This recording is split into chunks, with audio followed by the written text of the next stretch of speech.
Bail ఇవ్వలేదు. 4 నెలలు అయినా కూడా కనీసం ఏ ఆధారం ఒక్క కాగితం కూడా చూపించలేకపోయారు. అదేమంటే అతను వాంగ్మూలం ఇచ్చాడు కదండి, దాని ఆధారంగానే నువ్వు జైల్లో ఉంచు అంటున్నావు.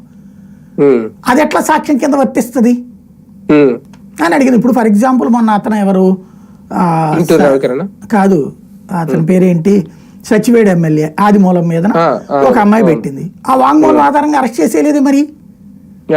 అప్పుడు కోర్టు ఏం చెప్పింది, కోర్టులోకి వెళ్ళగానే కోర్టులో ఏముంది, అమ్మాయి అవే నేను పొరపాటుని చెప్పానండి, కంప్లైంట్ తప్పుడు కంప్లైంట్ అండి.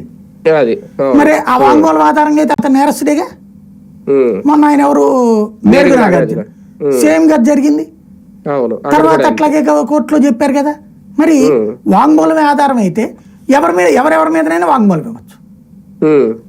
అసలు ఇప్పుడు ఏం లేదు, మనం ఏంటంటే ఒక విశృంఖలతని చట్టబద్ధంగా కరెక్ట్ అనే దాన్ని ప్రజల్లోకి తీసుకెళ్లే ప్రయత్నం చేస్తున్నాం. ఒక తప్పుని రైట్ అనిపిస్తున్నాం. పదే పదే ఒక తప్పుని గురించి రైట్ గా మాట్లాడి రైటుని రాంగ్ అని